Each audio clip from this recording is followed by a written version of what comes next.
Hi guys, so this is a part 2 to a two-part series that I'm doing in celebration of The Wailing Woman, which is coming out very soon, from Maria Lewis. So in the first part I gave a fangirl's guide to the Supernatural Sisters universe, also known as the MLU, and in this video I'm going to talk about the 3 books in the series that absolutely mean the world to me and why they do. So let's get into it. So I'm going to start off with the 2 books in the main series that mean a lot to me, which is Who's Afraid and Who's Afraid 2.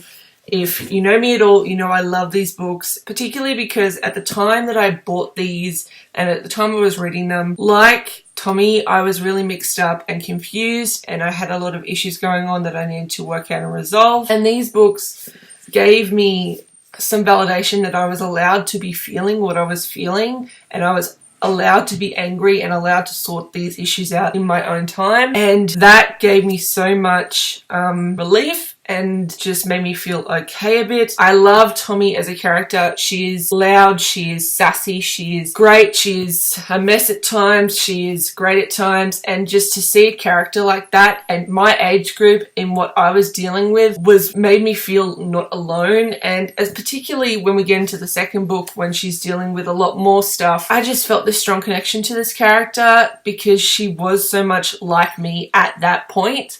And I'm excited to see where she comes in Who's Afraid 3, but these books just were the 2 books that I needed at that time in my life, and every time I reread them, I just get this feeling again of being like, this is a part of me, it's okay to be this way, it's okay to sort yourself out one issue at a time.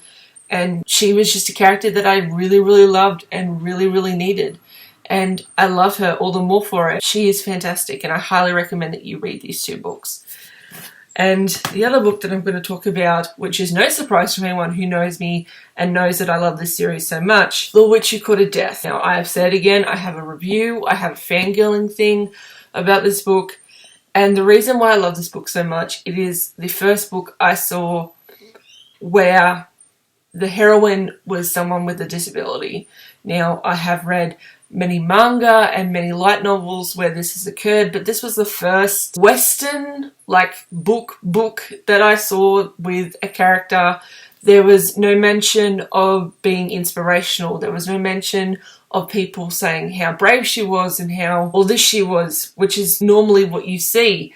There was no, at any point in this book, there was no normal, you're so inspirational, I could never live that way stuff. It was just a disabled woman living her life and trying to find the people who murdered her brother. And to see that represented just made me feel seen.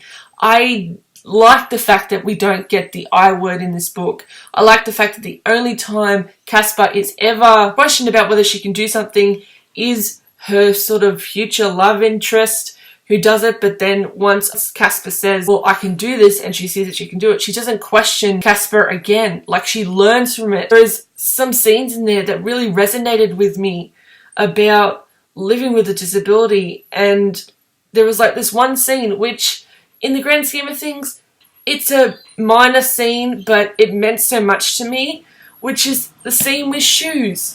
Because Casper now only has one hand, she relies on Velcro and boots with zippers and everything, and that scene is extremely relatable to me. I can't use the majority of my left hand, so I have to rely on slip-on shoes or shoes with Velcro or zippers because that's all I can do with my right hand. And that... oh, look at me, I'm just getting so choked up about it. This book provided me with something that I craved, which was seeing myself as the hero in the story, and that wasn't my own writing. That wasn't a manga or a light novel. It's an actual book, and I can't tell you how much that means to me. And that's why The Witch Who Courted Death is one of my favorites, because it's just about a disabled woman living her life. There is no bullshit about being inspirational or being confronted with your disability. It's just that it's there, and she lives with it, and I just want more of that. And Maria gave me that, and so that's why it is my favourite book in the series. Don't get me wrong, Opal and Sprinkle are great characters. The mystery is fan-frickin-tastic. The whole world in The Witch Who Courted Death is one of my favourites. But that is the main reason why I love this book, is because it gave me validation. It gave me a story that I've wanted to see for so long. This book gave me what I've been craving for years and years and years.